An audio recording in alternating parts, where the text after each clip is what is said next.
విమర్శిస్తూనే ప్రజలకిచ్చిన వాగ్దానాలను నెరవేర్చడానికి శక్తి వంచన లేకుండా కృషి చేస్తున్నాం. అభివృద్ధిలో తెలంగాణ రాష్ట్రాన్ని దేశంలోనే నెంబర్ 1 స్థానంలో నిలబెట్టాలన్నదే మా లక్ష్యం. అందుకోసమే అహర్నిశలు శ్రమిస్తున్నాం. ఈ 2 ఏళ్లలోనే రాష్ట్రానికి రికార్డు స్థాయిలో పెట్టుబడులు తీసుకురాగలిగాం. ధీరోదాత్తుడు ఎన్నడూ తనకు ఎదురైన అవరోధాలకు బెదరుడు. అవరోధాలనే అవకాశాలుగా మలుచుకొని ముందుకు సాగుతాడు. మేమెంచుకున్న లక్ష్యాల వైపు అడుగులేయటంలో ఎన్ని అడ్డంకులు ఎదురైనా లెక్క చేయక ముందుకు సాగుతున్నాం. ప్రజల నుండి పన్నుల రూపంలో వచ్చిన సొమ్మును తిరిగి వారి అభ్యున్నతి కోసమే వెచ్చిస్తున్నాం. ప్రతి పైసాకు మేము కాపలాదారులుగా ఉంటున్నాం. ఆదర్శవంతమైన పాలనలో రాష్ట్రాన్ని దేశానికే తలమానికంగా నిలబెడుతున్నాం. సుస్థిర రాజకీయ వ్యవస్థ, పటిష్టమైన ప్రణాళిక, దూరదృష్టి, ప్రజలకు మేలు చేయాలనే పట్టుదల మమ్మల్ని నడిపిస్తున్నాయి. ప్రపంచ పరిస్థితులు ఏ విధంగా ఉన్నా తెలంగాణ ప్రజానికం పట్ల, వారి అభ్యున్నత పట్ల అత్యున్నతమైన చిత్తశుద్ధితో ఈ బడ్జెట్ని రూపకల్పన చేశాం. అధ్యక్ష, బడ్జెట్ అంటే సంఖ్యల చుట్టూ తిరిగే అంకెలు కాదు, ప్రజల చుట్టూ తిరిగే సంఖ్యలు. బడ్జెట్ ప్రజల జీవన స్థితిగతుల మార్పుకు దోహదపడే లెక్కలు. తెలంగాణ ప్రజల ఆశలు, ఆశయాలను నిజం చేసే సంకల్ప పత్రమే ఈ బడ్జెట్. రాష్ట్ర సమగ్రాభివృద్ధికి అద్దం పట్టేలా దీన్ని రూపొందించాం. రాజ్యాంగ విలువలకు కట్టుబడి పారదర్శకతతో పాలన సాగిస్తున్నాం. గొప్పల కోసం మేము అబద్ధాలు చెప్పం. ఈ ప్రభుత్వం వాస్తవాల పునాదుల మీద పనిచేస్తుంది. మభ్యపెట్టే మాయమాటలు చెప్పం. ప్రశ్నించిన వారిని దూషించడం మా నైజం కాదు. బాధ్యతతో ఎవరు ప్రశ్నించినా బాధ్యతతోనే వారికి సమాధానం చెప్తాం. అది ప్రజల పట్ల, ప్రజాస్వామ్యం పట్ల మాకున్న చిత్తశుద్ధి. అనేక సవాళ్లు మరియు ఆర్థిక ఒత్తిళ్లను ఎదుర్కొన్నప్పటికీ తెలంగాణ రాష్ట్రం బూడిదలోంచి ఫినిక్స్ పక్షి మళ్లీ లేచినట్లు అభివృద్ధి దిశగా వడివడిగా ముందుకు సాగుతుంది. ప్రజల సంకల్పం, ప్రభుత్వ దృఢ నిశ్చయంతో రాష్ట్ర ఆర్థిక వ్యవస్థకు పకడ్బందీగా పునాదులు వేస్తున్నాం.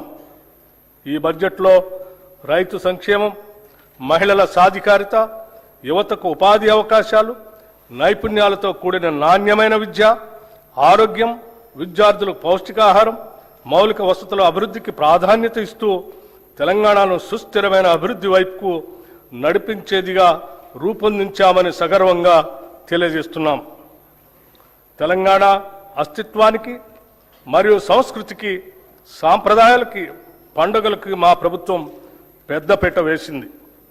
తెలంగాణ రాష్ట్ర అవతరణ దినోత్సవ రోజున కవులు, కళాకారులు, ప్రముఖులను మా ప్రభుత్వం సత్కరించింది. అందశ్రీ రచించిన జయ జయ హే తెలంగాణ గీతాన్ని రాష్ట్ర గీతంగా ప్రకటించాం.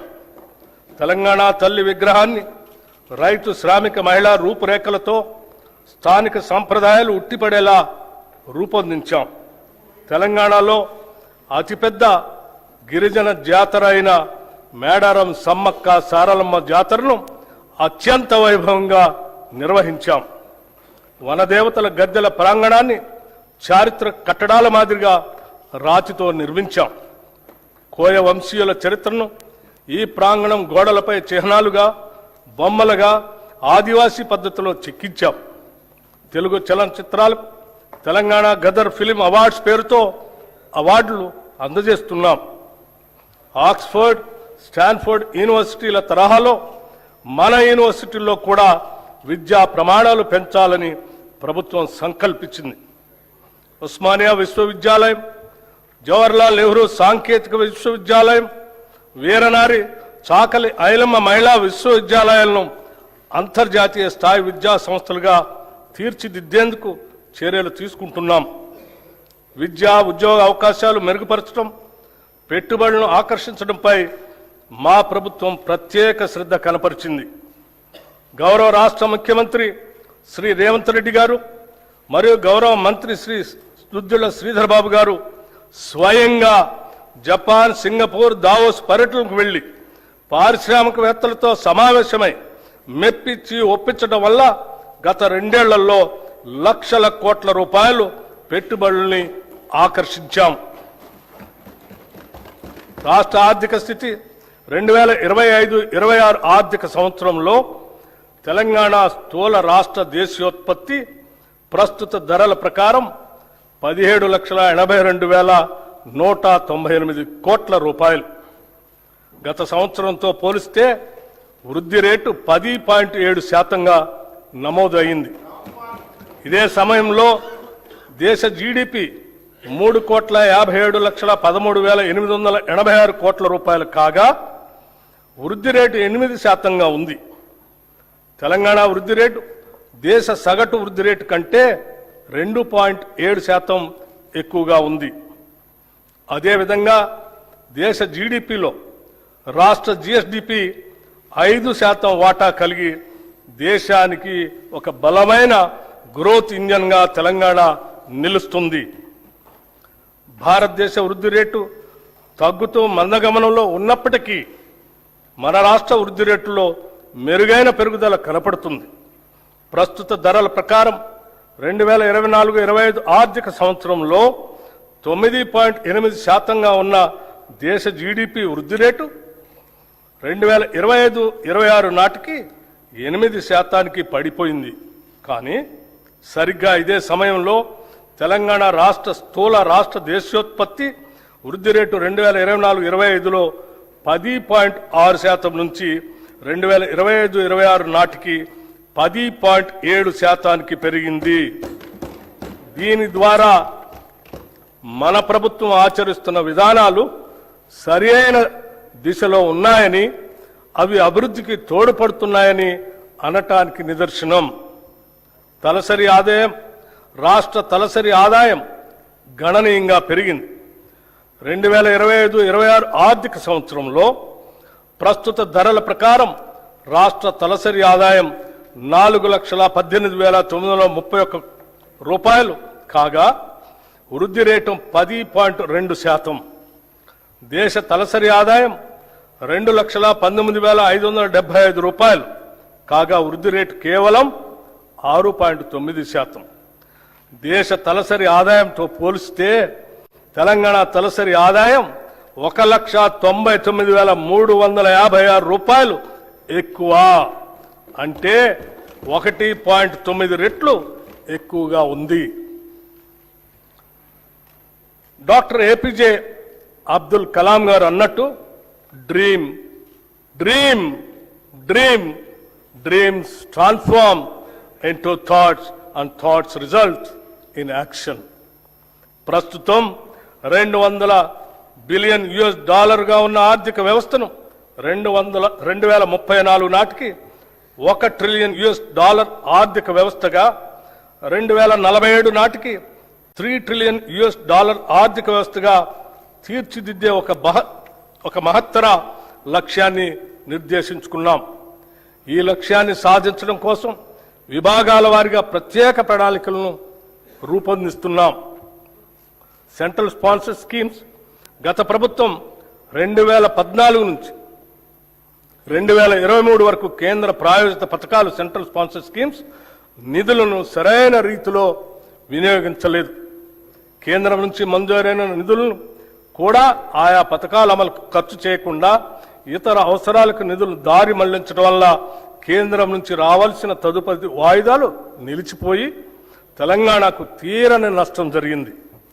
మా ప్రభుత్వం అధికారంలోకి రాగానే ఈ పరిస్థితి వెంటనే గుర్తించి 2014-15 నుండి 2023-24 ఆర్థిక సంవత్సరం వరకు కేంద్ర ప్రాయోజిత పథకాల కింద బకాయి పడ్డ నిధులన్నింటినీ సంబంధిత శాఖలకు సుమారు 3,000 కోట్ల రూపాయలను ఈ ఆర్థిక సంవత్సరంలో విడుదల చేయటం జరిగింది.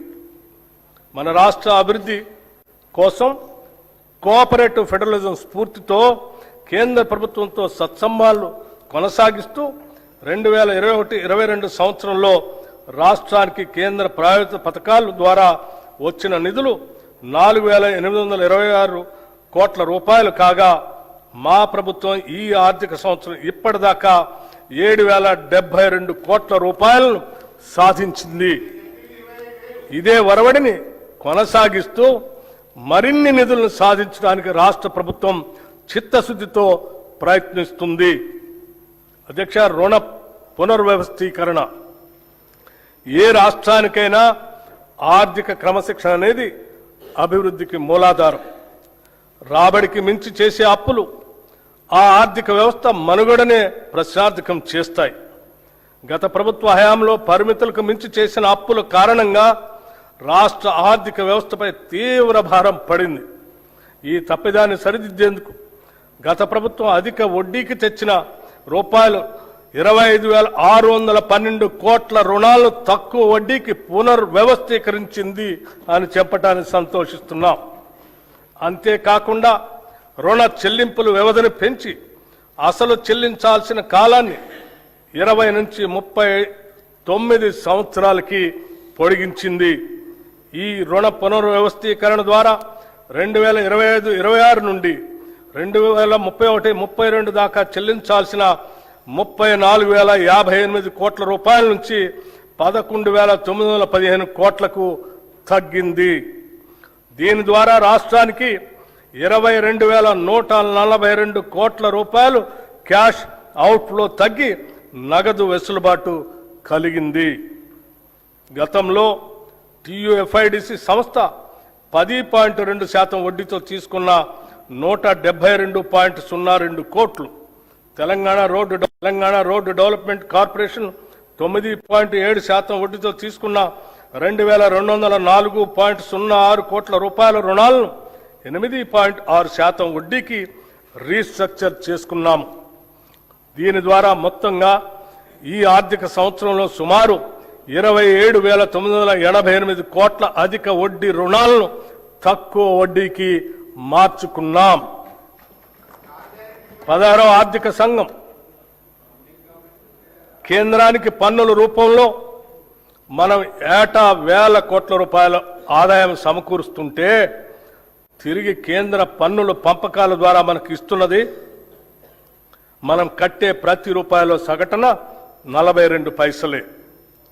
జనాభా నియంత్రణ పాటిస్తూ సొంత రాబడి పెంచుకుంటూ దేశ ఆర్థిక వ్యవస్థ వెన్నుముకగా నిలుస్తున్న రాష్ట్రాలకు ఈ పంపకం ద్వారా తీవ్ర అన్యాయం జరుగుతూ వస్తుంది. ఈ చారిత్రక లోపాన్ని సరిదిద్దేందుకు మన ప్రభుత్వం 16వ ఆర్థిక సంఘం ముందు బలమైన వాదనను వినిపించింది. తద్వారా కేంద్ర పన్నుల పంపకం ఫార్ములాలో కేవలం జనాభా ఆదాయ వ్యత్యాసాల లాంటి అంశాలనే కాకుండా రాష్ట్ర GSDPని కూడా ఒక కీలక కొలమానంగా పరిగణలోకి తీసుకునేలా మెప్పించి ఒప్పించడంలో మన ప్రభుత్వం విజయం సాధించింది.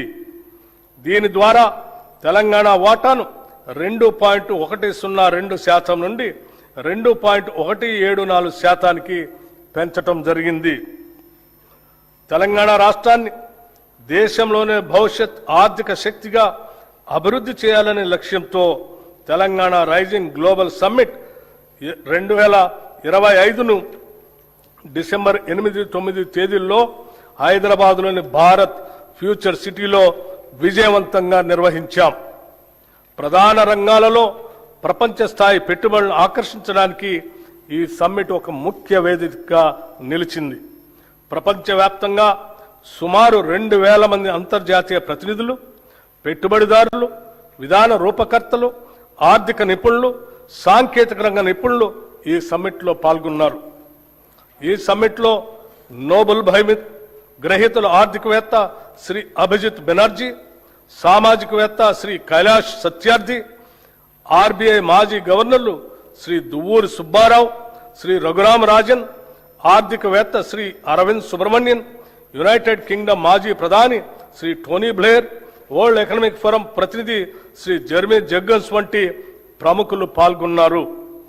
అదేవిధంగా పరిశ్రమల రంగం నుంచి శ్రీ శంతన్ నారాయణ్, శ్రీ ఆనంద్ మహేంద్ర, శ్రీ ప్రేమ్ వాట్సా, శ్రీ ఎరిక్ స్వైడర్ వంటి ప్రముఖ పారిశ్రామికవేత్తలు కూడా పాల్గొన్నారు. ఈ సమ్మిట్ సందర్భంగా తెలంగాణ రైజింగ్ విజన్ 2047 పత్రాన్ని అధికారికంగా విడుదల చేయటం జరిగింది. ఈ విజన్ పత్రం క్యూర్, ప్యూర్, రేర్ అనే 3 ప్రాంతాల ఆధారంగా సమతుల్య సుస్థిర అభివృద్ధి సాధించడానికి రాష్ట్ర దీర్ఘకాలిక అభివృద్ధి వ్యూహాన్ని ప్రతిపాదించింది. సమ్మిట్ సందర్భంగా దాదాపు 100 పైబడి ఎంఓయూలు కుదుర్చుకున్నాం. వీటి ద్వారా సుమారు 5,75,000 కోట్ల రూపాయలు పెట్టుబడులు పెట్టడానికి పెట్టుబడిదారులు తమ ఆసక్తిని వ్యక్తపరిచారు. హైదరాబాద్లో సాఫ్రన్ సిఎఫ్ఎం అంతర్జాతీయ ఏరోక్రాఫ్ట్ ఇంజిన్ యొక్క మెయింటెనెన్స్, రిపేర్ మరియు ఓవరాల్ ఎంఆర్ఓ సదుపాయ కేంద్రాన్ని ప్రారంభించడం ఒక చారిత్రాత్మక ప్రభుత్వ విజయం. గౌరవ ముఖ్యమంత్రి శ్రీ రేవంత్ రెడ్డి గారు దావోస్లో next gen life sciences policy 2026-2030ను ఆవిష్కరించారు. ఈ పాలసీ లక్ష్యం 2030 నాటికి ఆర్టిఫిషియల్ ఇంటెలిజెన్స్ పరిశోధనాభివృద్ధి మరియు ఆధునిక తయారీ రంగాల్లో తెలంగాణను ప్రపంచంలో మొదటి 5 లైఫ్ క్లస్టర్లలో ఒకటిగా నిలపటం. ఈ రంగంలో ఇప్పటిదాకా 73,360 కోట్ల పెట్టుబడుల్ని ఆకర్షించాము.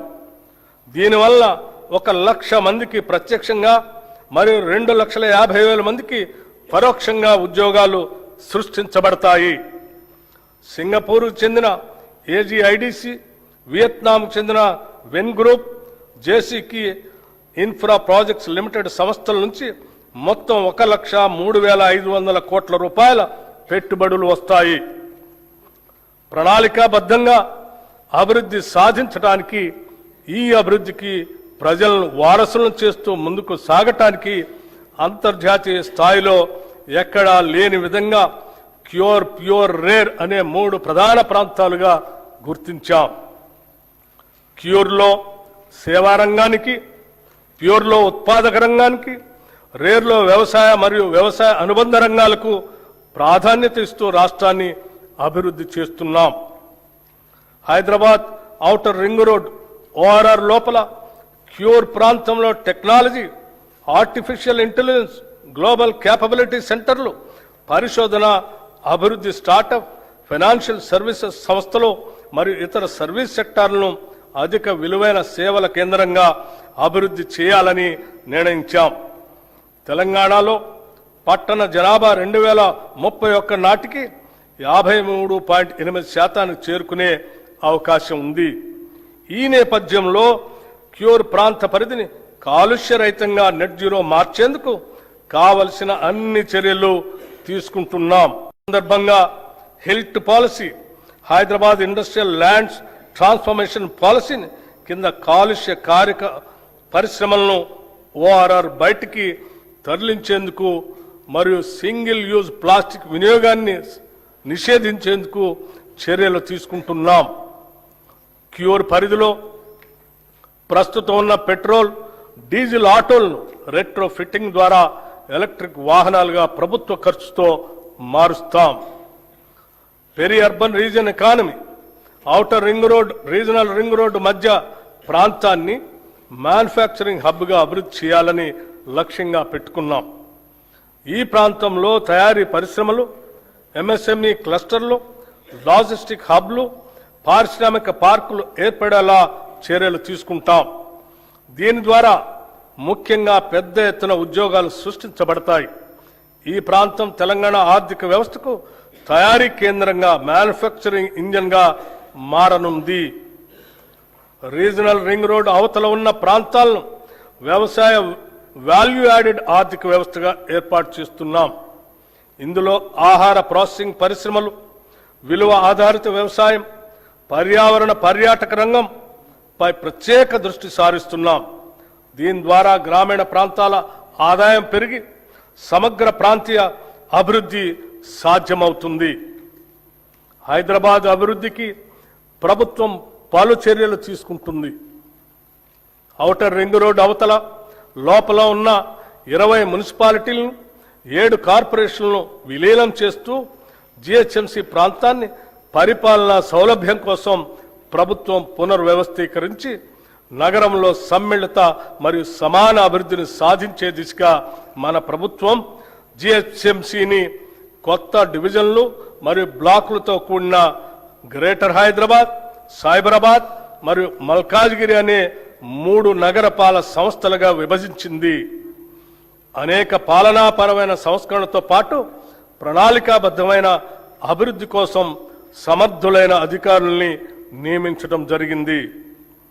ఈ పునర్వ్యవస్థీకరణ ద్వారా పరిపాలనా వికేంద్రీకరణ, స్థానిక స్థాయిలో జవాబుదారీతనం పెంపు, మౌలిక సదుపాయాల అభివృద్ధి మరియు పౌరులకు వేగవంతమైన సేవలు అందుబాటులోకి రానున్నాయి.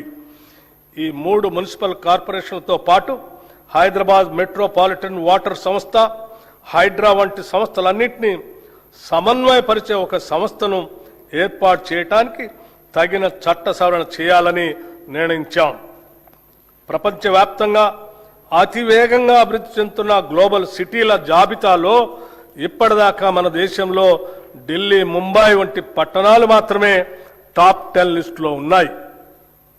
ఇప్పుడు హైదరాబాద్ కూడా ఆ జాబితాలో చేరబోతున్నది. పోలీస్ కమిషనరేట్ పునర్వ్యవస్థీకరణ గురించి హైదరాబాద్ మహానగర ప్రాంతంలోని పోలీస్ వ్యవస్థ సామర్థ్యాన్ని బలోపేతం చేయటం కోసం ఈ ప్రాంత పోలీస్ వ్యవస్థ పరిధిని హైదరాబాద్, సైబరాబాద్, మల్కాజ్గిరి, ఫ్యూచర్ సిటీ అనే 4 కమిషనరేట్లుగా పునర్వ్యవస్థీకరించాము. హైదరాబాద్ గొప్ప చారిత్రక నగరంగా ప్రపంచవ్యాప్త గుర్తింపు కలిగి ఉంది. ఆనాటి కుతుబ్ షాహీల నుండి నిజాం పాలకుల వరకు ఆధునిక కాలంలో హైటెక్ City, outer ring road, Shamshabad విమానాశ్రయం వంటి అద్భుతాలతో ఈ నగరం నిరంతరం అభివృద్ధి చెందుతూనే ఉంది. నేడు గౌరవ ముఖ్యమంత్రి శ్రీ రేవంత్ రెడ్డి గారి దార్శనిక నాయకత్వంలో తెలంగాణ మరో చారిత్రాత్మక అడుగు వేస్తుంది. అదే 30,000 ఎకరాల్లో ఏర్పాటు చేసిన భారత్ ఫ్యూచర్ సిటీ.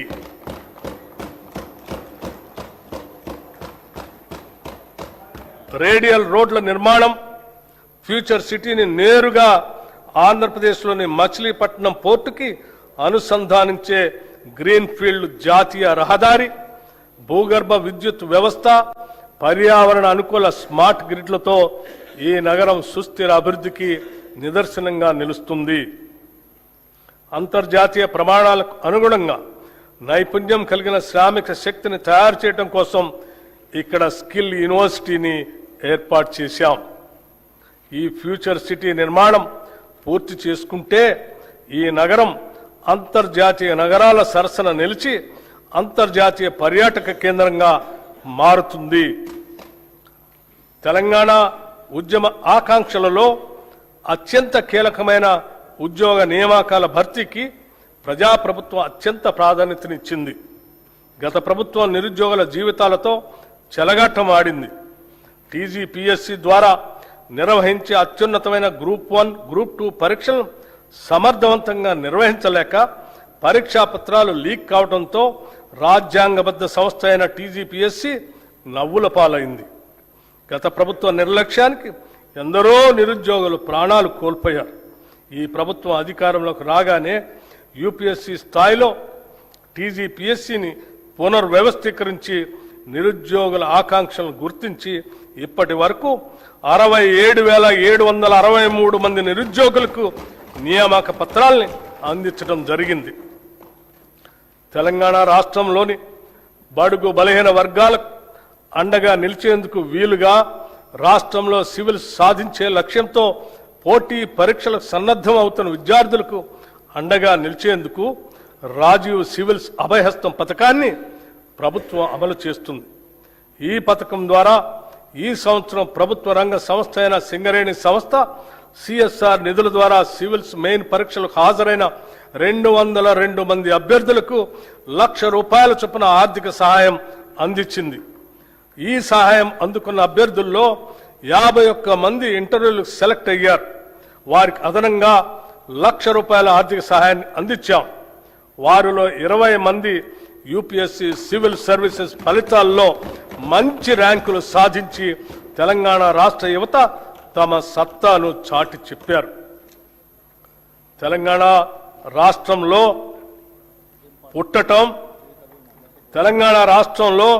పుట్టటం ఇక్కడ జీవించటం ఒక వరం అనే విధంగా ప్రభుత్వం చర్యలు తీసుకుంటున్నది, సౌకర్యాలు కల్పిస్తున్నది. ఈ ప్రభుత్వం రాష్ట్రంలోని ప్రతి కుటుంబానికి భద్రత కల్పిస్తుంది. ఒక కుటుంబంలో ఆదాయం తెచ్చే వ్యక్తి దురదృష్టవశాత్తు అకస్మాత్తుగా దూరమైతే ఆ కుటుంబం పడే మానసిక వేదన ఒకటైతే వాళ్ళు ఎదుర్కొనే ఆర్థిక విపత్తు మరొకటి. ఒక్క సంఘటనతో ఆ కుటుంబం రోడ్డున పడుతుంది. ఆ భయం, ఆ అభద్రతా భావం ఏ ఒక్క తెలంగాణ బిడ్డకు ఉండకూడదన్నదే మా ప్రభుత్వ సంకల్పం. ప్రపంచంలోని ఏ అభివృద్ధి చెందిన దేశానికి సాధ్యం కాని రీతిలో కని విని ఎరుగని ఒక మహత్తర జీవిత బీమా పథకానికి ఈ బడ్జెట్లో శ్రీకారం చుడుతున్నాం. సామాజిక అంతరాలతో సంబంధం లేకుండా పేద మధ్యతరగతి ధనిక అనే తేడా చూడకుండా రాష్ట్రంలోని 1,15,00,000 కుటుంబాలకు ప్రతి కుటుంబానికి 5 లక్షల రూపాయల జీవిత బీమా అందించే విధంగా జూన్ 2, 2026 నుండి ఇందిరమ్మ కుటుంబ జీవిత బీమా పథకంను నూతనంగా ప్రవేశపెడుతున్నాం.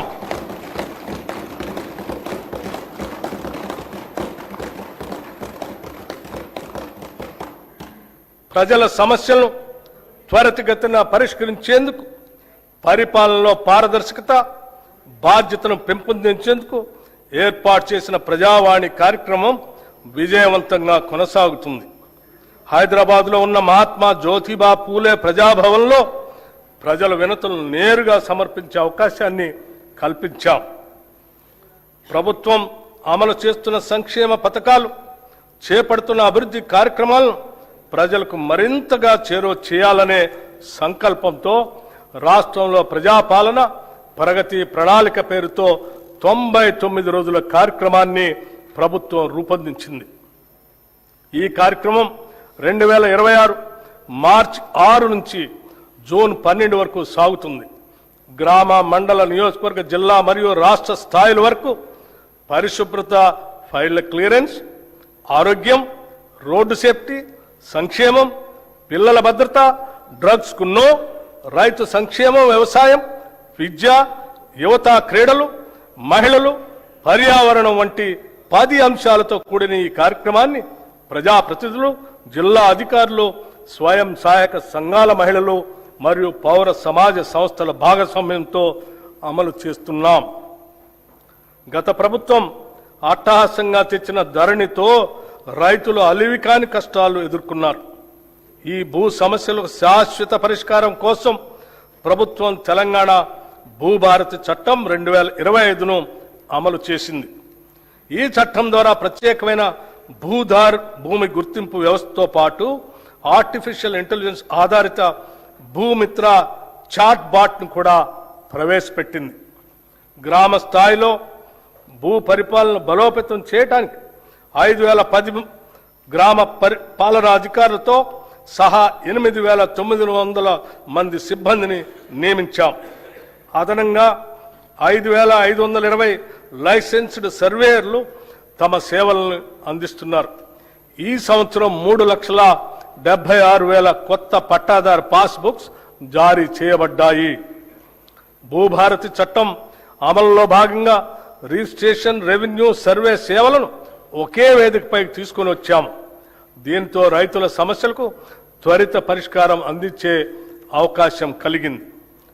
పార్లమెంట్, అసెంబ్లీ, నియోజకవర్గాల పునర్విభజన, పంచాయతీలు, పట్టణ స్థానిక సంస్థల ఏర్పాట్లు, రిజర్వేషన్ల అమలు వంటి ప్రజాస్వామ్య ప్రక్రియలకు మూలాధారమైన జనగణనను డిజిటల్ విధానంలో నిర్వహించేందుకు ఏర్పాట్లు ముమ్మరంగా సాగుతున్నాయి. తెలంగాణ రాష్ట్రం ఏర్పడిన తర్వాత జరుగుతున్న మొట్టమొదటి జనగణన ఇది. దీనిలో స్వీయ నమోదు, సెల్ఫ్ ఎన్యూమరేషన్ విధానం, కులగణన అంశం ఉన్నాయి. మొదటి దశ జనగణన 2026 మే 11 నుండి జూన్ 9 వరకు నిర్వహించబడుతుంది. సెల్ఫ్ ఎన్యూమరేషన్ ప్రక్రియ 2026 ఏప్రిల్ 26 నుండి మే 10 వరకు కొనసాగుతుంది.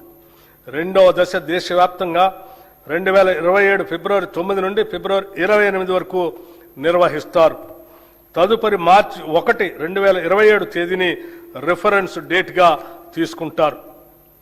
ప్రజల ఆకాంక్షలను దృష్టిలో ఉంచుకొని ఈ ప్రజాప్రభుత్వం అభయహస్తం పేరుతో ప్రజాహిత పథకాలను అమలు పరుస్తుంది. కనీస సదుపాయాలు కూడా లేని వారికి ఉపయోగపడే విధంగా మహాలక్ష్మి, గృహజ్యోతి, ఇందిరమ్మ ఇళ్ళు, మహిళా శక్తి మిషన్ వంటి పథకాలు పేదల జీవితాల్లో వెలుగులు నింపుతున్నాయి. మహాలక్ష్మి పథకం మేము అధికారంలోకి వచ్చిన వెంటనే అమలు పరిచిన మొదటి వాగ్దానం. ఉచిత బస్సు ప్రయాణం. ఈ పథకం ద్వారా ప్రతిరోజు రాష్ట్రంలోని 34,37,000 మంది ఆడబిడ్డలు ఉచితంగా ఆర్టీసీ బస్సులో ప్రయాణిస్తున్నారు. ఇప్పటి వరకు ఈ పథకం ద్వారా రాష్ట్రంలోని మహిళలు 269,68,00,000 ఉచిత ప్రయాణాలు చేసి దాదాపు 9,222 కోట్ల రూపాయల్ని ఆదా చేసుకున్నారు. 500కే గ్యాస్ సిలిండర్.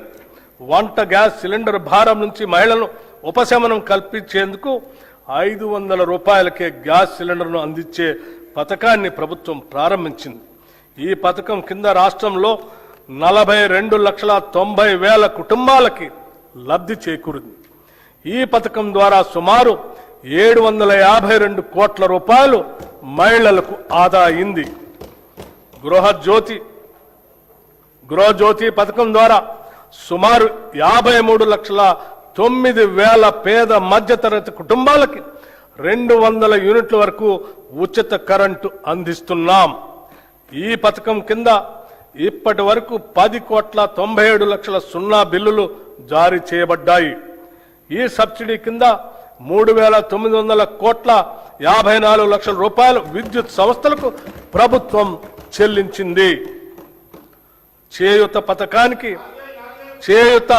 పథకానికి అర్హులైన వారికి 2 లక్షల నూతన పెన్షన్లు ఇవ్వటానికి మంజూరు చేస్తున్నాము. చేయూత పథకానికి అర్హులైన వారికి 2 లక్షల నూతన పెన్షన్లు మంజూరు చేస్తున్నాము. రాష్ట్రంలోని ఐకేపీ సంఘాల్లోని 1 కోటి మంది మహిళలను కోటీశ్వరం చేయాలనేది మా ప్రభుత్వ సంకల్పం. అందుకోసం 5 సంవత్సరాల్లో 1,00,000 కోట్ల రూపాయల మేరకు బ్యాంకు ద్వారా రుణాలను ఇప్పించే ప్రయత్నం చేస్తున్నాం. దీనిలో భాగంగా ఇప్పటికే 57,938 కోట్ల రూపాయల రుణం ఇప్పించడం జరిగింది. వడ్డీ లేని రుణాల పథకం కింద 2023 డిసెంబర్ నుండి ఈనాటి వరకు పట్టణ గ్రామీణ సెల్ఫ్ హెల్ప్ గ్రూప్స్ కి 1,329 కోట్ల వడ్డీ రాయితీని విడుదల చేయటం జరిగింది. రాష్ట్రంలో 67 లక్షల మహిళలతో ఐకేపీ బలమైన స్వయం సహాయక సంఘాల నెట్వర్క్ గా ఏర్పడింది.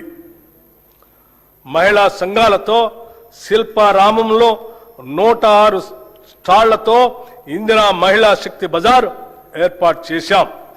ఈ సముదాయం యొక్క ఉత్పత్తులు 7,68,00,000కి చేరాయి. సెల్ఫ్ హెల్ప్ గ్రూప్స్ ద్వారా 600 బస్సులను కొనుగోలు చేసి టీజీఎస్ఆర్టీసీకి అద్దెకి ఇవ్వటానికి ప్రభుత్వం నిర్ణయించి మొదటి దశలో 177,84,00,000 రూపాయలతో 494 బస్సుల్ని కొనుగోలు చేసింది. నారాయణపేట మరియు సంగారెడ్డిలో 2 పెట్రోల్ బంకులు ఏర్పాటు చేశాం. 28 పెట్రోల్ బంకుల ఏర్పాటు పురోగతిలో ఉన్నాయి. మహిళా సాధికారితను మరింత బలోపేతం చేయడానికి ఇప్పటికే ఉన్న 10 జిల్లాలకు అదనంగా 22 జిల్లాల్లో ఇందిరా మహిళా శక్తి భవనాలు ఏర్పాటు చేస్తున్నాము. మారుమూల ప్రాంతాల్లో ఉన్న షెడ్యూల్ తెగల వారికి 12,600 కోట్ల రూపాయల బడ్జెట్తో ఇందిరా సవర గిరి జల వికాసం పథకం ద్వారా 100% సబ్సిడీతో సోలార్ పంప్ సెట్లు అందించి వారి పురోగతికి ఇదోతికంగా తోడ్పడతాం. 6 లక్షల ఎకరాల పోడు భూముల్లో అటవీ ఉత్పత్తులకు సంబంధించిన తోటల పెంపకాన్ని ప్రోత్సహించి 2,10,000 గిరిజన రైతులకు ఈ సౌకర్యం అందిస్తాము. ఈ పథకాన్ని ఇప్పటికే అచ్చంపేటలో పైలట్ ప్రాజెక్టుగా ప్రారంభించాము. దీని విధి విధానాలు అధ్యయనం చేసి రాష్ట్ర వ్యాప్తంగా అమలు చేస్తాం. దేశానికి అన్నం పెడుతున్న రైతు సంక్షేమమే ప్రథమ ప్రాధాన్యతగా మేము భావిస్తున్నాం. రైతులకు ప్రభుత్వం ఇస్తున్న ప్రోత్సాహంతో వ్యవసాయ దిగుబడుల్లో తెలంగాణ రాష్ట్రం దేశంలోనే మొదటి స్థానంలో నిలిచింది. రైతులకు పెట్టుబడి సహాయం కోసం రైతు భరోసా పథకం ద్వారా ప్రతి సీజన్కు ఎకరాకి 6,000 చొప్పున 2 పంటలు కలిపి సంవత్సరానికి 12,000 రూపాయలు సహాయం అందిస్తున్నాం. రైతులకు మద్దతు ధరనివ్వటం కోసం వారికి ప్రోత్సాహకంగా సన్న వడ్లకు క్వింటాకు 500 రూపాయల చొప్పున అందజేస్తూ ప్రభుత్వం వారికి అండగా నిలుస్తుంది. దీని ద్వారా ప్రతి ఎకరానికి రైతుకు సగటున దాదాపు 25 క్వింటాళ్లు దిగుబడి వస్తుందని పరిగణిస్తే ఒక్క సీజన్కు ఎకరానికి రైతుకు సుమారు 12,500 రూపాయలు ఆదాయం వస్తుంది. దీని వలన రైతుకు సంవత్సరానికి 2 పంటలు కలిపి 25,000 రూపాయలు అధిక ఆదాయం ఎకరానికి లభిస్తుంది. 2024-25 సంవత్సరంలో 284,16,000 మెట్రిక్ టన్నుల వరి 1,27,00,000 ఎకరాల్లో పండింది. ఫిలిప్పైన్స్ కు 22,750 మెట్రిక్ టన్నుల బియ్యం తెలంగాణ నుంచి ఎగుమతి చేయటం జరిగింది. దీని ద్వారా మన బియ్యానికి డిమాండ్ పెరిగి రైతాంగానికి మరింతగా మద్దతు ధర లభించింది. రాష్ట్రంలో ఉద్యాన పంటల విస్తీర్ణం సుమారు 13 లక్షల ఎకరాలుగా ఉంది. మామిడి, సీతాఫలం, మిరప, పసుపు, నారింజ వంటి పంటల అభివృద్ధికి మా ప్రభుత్వం ప్రాధాన్యత ఇస్తుంది. 79,287 మంది రైతులు 2,90,466 ఎకరాల్లో ఆయిల్ పామ్ పంటను సాగు చేస్తున్నారు. ఈ పంటను మరో 68,000 ఎకరాల్లో విస్తరించేందుకు ప్రణాళిక రూపొందించాం. మైక్రో ఇరిగేషన్ పద్ధతులను 2,34,000 ఎకరాల్లో అమలు చేయాలని నిర్ణయించాం. ఈ బడ్జెట్లో వ్యవసాయం రైతు సంక్షేమానికి 23,179 కోట్ల రూపాయలు ప్రతిపాదిస్తున్నాం. రాష్ట్రంలోని 3,38,00,000 లబ్ధిదారులకి పబ్లిక్ డిస్ట్రిబ్యూషన్ సిస్టమ్ కింద అన్ని రేషన్ షాపుల ద్వారా 6 కిలోల సన్న బియ్యం అందించబడుతుంది. దీని ద్వారా ఆహార భద్రత కల్పించడంతో పాటు ప్రజలకు నాణ్యమైన పౌష్టికాహారాన్ని ప్రభుత్వం అందించగలుగుతుంది. గత ప్రభుత్వం 10 ఏళ్లు రేషన్ కార్డులు ఇవ్వకపోవడంతో ఎందరో